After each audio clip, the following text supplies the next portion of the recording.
corn tortillas fajitas.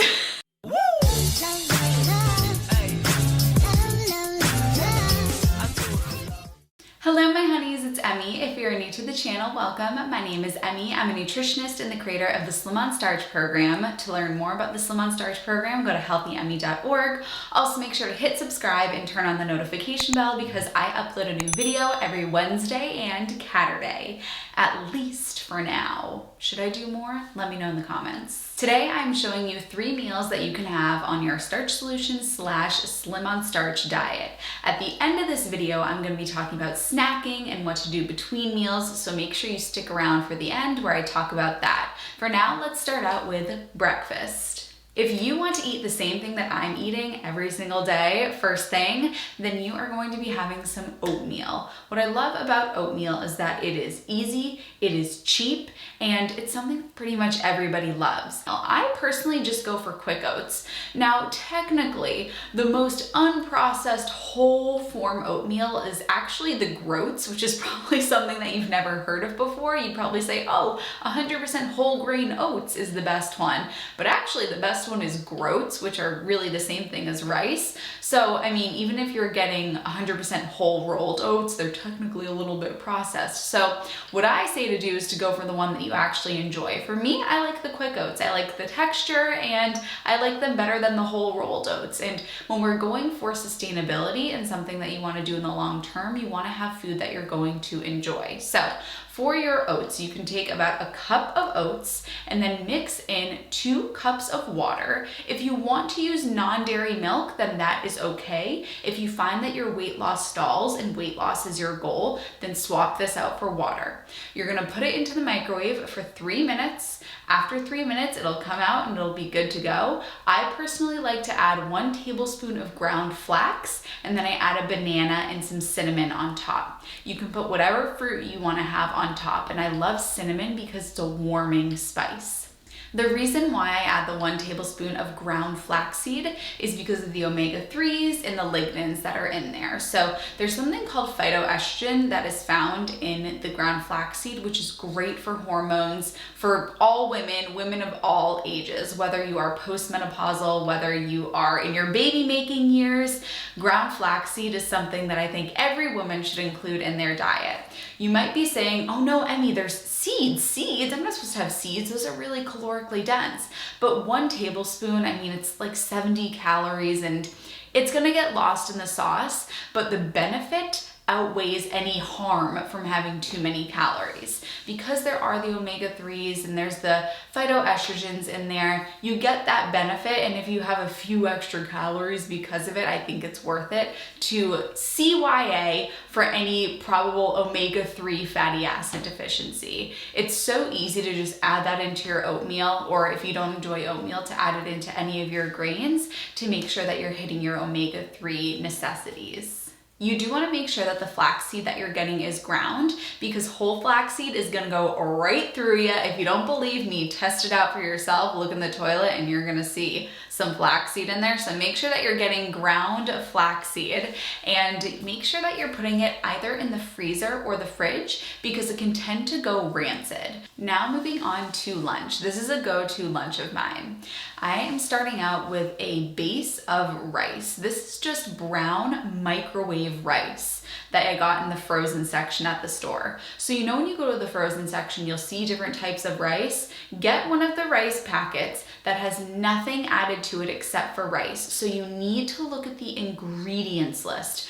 Don't look at the nutrition facts. I almost never look at nutrition facts. I only look at ingredients lists because the nutrition facts are skewed, and you know, there's so much marketing that goes on to make things look lower in calories and lower in fat than they actually are. The nutrition label is garbage. The only thing that you actually should be looking at is the ingredients list. So look at the ingredients list and make sure that the only ingredient listed is rice. I pop that in the microwave for just a few minutes, and then I put it into this bowl, so it's going to be the base of my bowl. And then I'm going to take some frozen broccoli that is in the microwave ready bag again and microwave steam it. You can also use a microwave steamer. You can boil it however you like your broccoli. But what I love about broccoli is that you can almost always find it in the frozen section section in a microwave ready bag that you can just put right into the microwave, and it is so beyond easy. So I've microwaved some broccoli,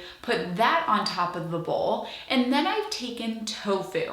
Now, if you don't like tofu, or if you are avoiding tofu because it is a little bit more processed, it is a little bit higher in fat, then you can simply swap this out for chickpeas. So if you don't want your tofu, then swap this out for chickpeas and it's equally as delicious. I personally have been enjoying tofu lately. After a couple months ago, my dad made this delicious tofu dish and then I got on a total tofu kick. But the way that I created this was I took about a half a block of tofu and I cut it up into pieces and I put it on parchment paper, and then I just put it in the oven at 400 degrees for 25 to 30 minutes until it was golden brown. I didn't season it or anything. You can, if you want to, you can marinate it in some liquid aminos or some soy sauce if you do want to add some flavor into it, or you can put some spices on, maybe some lemon, maybe some black pepper, maybe some paprika, nutritional yeast. I personally just threw it right into the oven. After it was baked, I put it onto the bowl, and then to season this whole bowl, all I did was take a lemon and squeeze the lemon juice onto the whole thing, and then take nutritional yeast, put that on top, and mix it all together. And this was my beautiful lunch bowl. Now let's move on to dinner. By the way, do you call it dinner or supper? I always grew up calling it supper, but let me know in the comments if you call it dinner or if you call it supper. So what we're doing for supper tonight is doing some corn tortillas fajitas. Okay, so Trader Joe's absolutely changes the game when it comes to having fajitas that are super easy, super quick. At Trader Joe's, in the frozen section, they have these fire roasted peppers and onions. Nothing added to them. It's just peppers and onions. There's no oil, there's no salt, there's no sauce or sugar or anything added in them, which is tremendous. These are a lifesaver because they're so tasty. They're not like other peppers and onions that you get in the frozen section that taste like watery garbage. These are delicious. All you gotta do is take your nonstick skillet and pour these on to a hot nonstick skillet. My brother, who is a culinary expertise, wants to kill me for doing this because apparently it does ruin your nonstick. So don't listen to me, but do listen to me because it comes out so good. If you want to avoid ruining your nonstick, you never want to put water onto a hot pan. And because these are frozen, you really shouldn't do that. But you know, I live life on the edge, so I like to do it. So what you can do instead is put it on the pan and then let your pan heat up, whatever you want to do. All I do is I put it on to the pan and I mix it around until it's cooked all the way through. And then I add this with some corn tortillas, some shredded lettuce, some salsa that I got from Trader Joe's. For me, this was just a small thing that I had, but for you, you can add on refried beans that you get from Trader Joe's. They have the vegetarian ones that don't have any oil added. Don't get just regular refried beans. You can add on whole beans, you can add on some tofu, you can add on some potatoes. What else can you add on? Some vegetables, like some cauliflower would be nice on there. Some more vegetables like some zucchini or summer squash. This is really just the base, and then you can add more things to it. Okay, so are these 3 meals the only thing that you're gonna be eating? Surely you would be hungry if you only ate these 3 things, right? So what else is there, Emmie? What about the snacks? What am I having between meals? Here is my philosophy about snacking between meals, how much you should be eating, what time you should be eating. In this video, I used breakfast, lunch, and dinner, but I don't really subscribe to the philosophy of breakfast, lunch, dinner, or breakfast, snack, lunch, snack, dinner, snack. What I subscribe to instead, and what I talk about in the Slim on Starch program, is listening to your hunger fullness cues. So let's say that I had that morning oatmeal, and then 2 hours later, I was hungry again. I could have another bowl of oatmeal. I could have whatever I had for lunch. I could have it at 10 o'clock in the morning. And then if 12 o'clock comes around, I could have another bowl of oatmeal. I could have a piece of fruit. I could have another serving of that rice tofu bowl. I could have some of the tacos that I showed you for that last meal. That last meal, I could have 3 servings if that's what my body told me. What I've given you today is just a base. I have not prescribed any amounts. I have not prescribed a set number of meals. I've just given you a foundation that you can work with.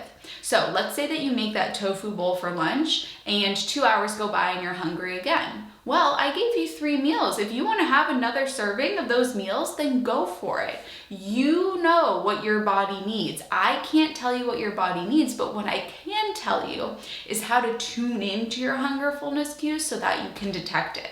So by no means are these 3 meals the square plan of exactly what you have to have, but instead this is a foundation that you can build off of. In the Slim on Starch program, we talk about how to tune into your hunger fullness cues so that you can determine whether or not eating would be beneficial to you at that time. So between these meals, check in with yourself. Say, do I need another meal right now? And instead of saying I'm eating at 8 a.m. and then I have to wait until 12 p.m. and then I have to wait until 6 p.m. If you do that just with the 3 things that I've shown you today, then you're going to be in trouble. And you might be saying, well, Emmie, why don't you give us more? Why don't you give us more snacks and more meal ideas? Because it's my job to empower you to learn what works best for you, as opposed to you just looking for a meal plan that's going to give you all the answers. Sometimes I give you on this channel, I shoot you straight and I give you the things that are hard for me to say, but they're the things that you need to hear. That I can't just prescribe a meal plan and have that be exactly what's going to work for you. What I want to do instead is give you a foundation, which I have, and empower you to take that foundation and then find what works for you. If you need more assistance with that, go to healthyemmie.org and I'm more than happy to help you with that there. So leave a comment and let me know if you say dinner or supper, because I'm curious. I love you, honeys. If you want more of these meal ideas, then let me know in the comments and I will see you in the next one. Woo!